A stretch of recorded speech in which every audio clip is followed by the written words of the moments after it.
Hi patrons. For this month, the song choice of That Old Feeling was because a friend of mine called that while we were jamming, and I didn't really know it, so he showed it to me. And then I went home and checked a little bit more and tried to figure out like what kind of harmony I wanted to hear on it. And that means that I haven't actually checked. I think the version I sort of have in my head is a Diana Krall version, but that's from really long ago, so I don't really know what the changes are in there. And I have to check that out. And also there's a Chet Baker version, but I also don't know that very well. Anyway, the melody I think is what was nice about it is like a really beautiful medium swing standard, and it works super well for chord melody. I'm playing it in the key of C, and another thing that I think is nice about it is that a lot of standards are pretty repetitive, and this is also repetitive, but it also just always makes small variations here and there, and that's just really nice. So I hope you like the arrangement. Essentially, I've added a 4-bar intro to this one, and that's just sort of an improvisation or a take on the last 4 bars. I'm sort of hinting at the melody at the very end of it. And for the rest, I'm just going into the song and then adding a small outro with, again, also a new version of some pentatonic chord fills. So let's just first cover the intro. Now, as I said, it's the last 4 bars, and that means that I'm starting on... I'm kind of just playing... I'm not playing the melody, I'm just playing a different kind of melody on top of it, and then chording the melody towards the end of the intro. So C major to B flat 7. And here I'm really going for, I guess kind of what I hear is sort of like a piano octave of the G, and then the chord under it. I don't know. And then it becomes a fill.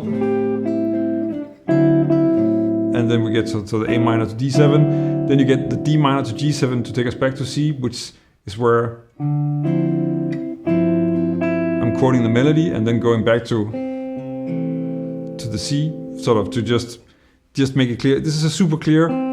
It's the kind of thing I would use if I'm playing with a singer also, to just sort of be super. If we don't have anything arranged, you want to stay clear. This is very clear that we're going back to the 1. And then that, of course, because the song also starts on the 1 chord, the tonic, then with the octave G under it, it's nobody is doubting anything about where the beat is or where the key is. So that's kind of how I went with that. Now, the first part, one of the repeating parts, is the first part of the A part.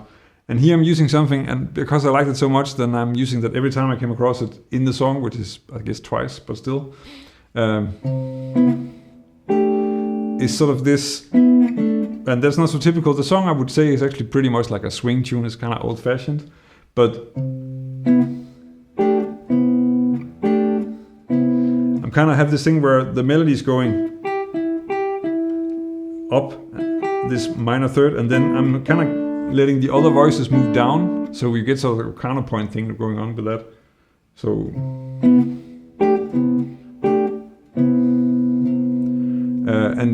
you'll hear that again later in the song, and I think it's just a nice sort of effect to have that in there. That's why I kind of stuck with that. Then it goes to E half diminished, and also here you can tell like the melody is just super rich because it's not all C major, there's also some other notes coming in.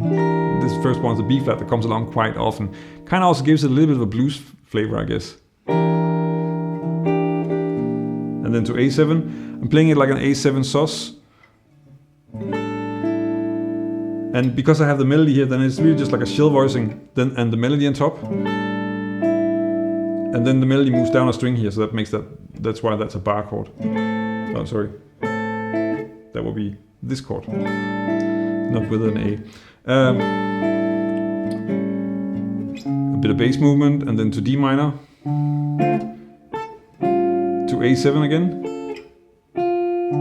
And also this one, and you saw me do this already in the intro. Sometimes it's nice to just play the melody and sort of fill in the chord around it. There are 2 advantages to this. It makes the melody super clear, and it also helps you just fill in the bar so that you still have the feeling that everything is moving. Like you probably saw the video where I'm using something from Joe Pass, but he also just talks about that you just have to have something moving all the time, and that means that it sounds like you're playing everything at the same time, but you're not really. That's kind of that effect here. And then the melody moves again. And here we get sort of an odd choice. Actually, it goes from D minor up to F minor, which is not in itself that crazy actually. because that's would be like a minor subdominant to like a minor subdominant. But what I'm playing here is like with sort of a ghost note on the E here, down to a G7. So you don't really see F minor to G7 so often in standards, but here you have one example of it. Again, like just a sort of a nice, it's a detail, but still just a nice sort of personal take in it. Down to G7, playing actually the same kind of G7 as I did with the A7 here. So you have the shell voicing and then the melody on the top string. And also this melody moves down to the D like this. And now I want to go to A minor, and the easiest way to do that is of course just to turn the G7 into a G sharp diminished. So, and then from here just move into the A minor.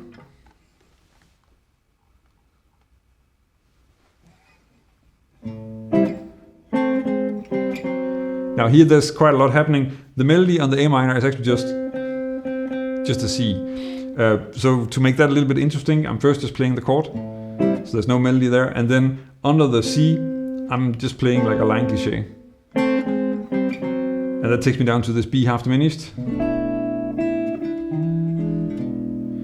And here from B half diminished to E7 with this sort of strange... and I'm not entirely sure why I did that actually. I'm sliding into the E. So let me see.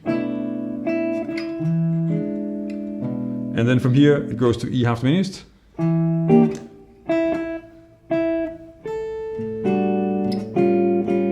And here so we have E half diminished. E half diminished to A7 would usually just be sort of this kind of sound, and then like a flat 13, flat 9 kind of thing on the A7. But here I'm sort of on purpose choosing to have this transition into this much brighter sound and then going into that sound. So I'm kind of suspending, not only suspending the third, but also the 13 down to a flat 13, which I think is a really nice sound once in a while to have on a 2/5, like especially a minor 2/5, where you just have first, you're expecting really sort of dark minor, and then you're getting this quite bright major-ish suspended sound, resolving that, and then going down to this, in this case, the 5/5. Usually, of course, go to D minor, but in this case, it goes to D7, so the 5/5.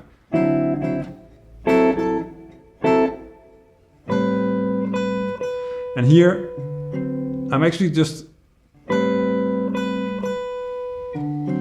sort of letting the melody sit up top here, and then just having, again, also kind of in keeping with that, like the melody on the top string, and then a shell voicing under it, and then also here like a D7 shell voicing under that B. But I'm then playing that first the root and then the chord. Now here we go to the A flat 7, and then with the high C here, and then this skips all the way down to this D, but that's on a G7, so we can just do that like this. And in that way, you also get away with that. Actually, a skip like that would normally be kind of a nightmare on in a chord melody, because luckily when I'm playing it like this is sort of almost like the highest note I can kind of, well, it is actually the highest note that makes any sense to harmonize with this kind of voicing. But when I have this voicing, then it's easier to move down here. And then that actually becomes possible, which is nice that works out.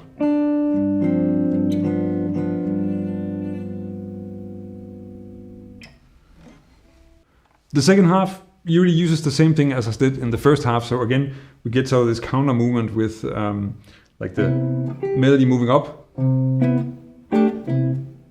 and then the voicing moving down like this. So,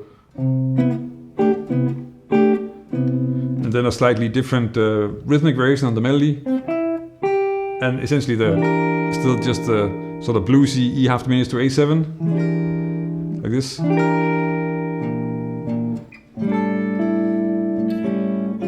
Here I'm actually adding like a flat 13 to the A7 just to get more sort of that sound, because of course this chord is going to D minor. That's what you expect to hear here. A little bass movement. This is also pretty much the same.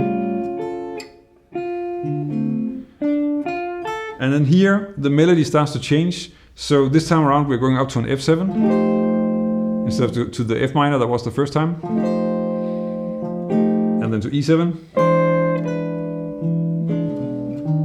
And also kind of a curious bass line, but so the E7 is going from the E down to the B and then up to a D sharp, which is not maybe what you would normally expect to hear on the E7, but that's because we're going to E half diminished. So,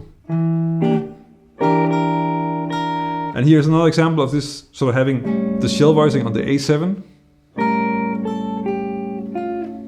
like this. And I think I played that as a pull-off on the recording actually. At least that was how it sounded. Picking it is maybe a little bit easier, so maybe that's a nicer option actually. And again, just with keeping the voicing ringing and then playing the melody, because the melody is moving so much you don't really need to have anything else happening. Then we get a few chromatic passing chords on the D minor, because of course A7 to D minor, first the chord, and then this, and that's the melody on the D minor is just like this up to F minor. And the way I'm harmonizing that, because I know that the last note is an F, then I'm just using parallel voicings. So, and then filling in the F minor under this, bass movement to B flat 7, and then here moving into the C major, and here we get essentially the harmonic take on what I was doing in the intro as well.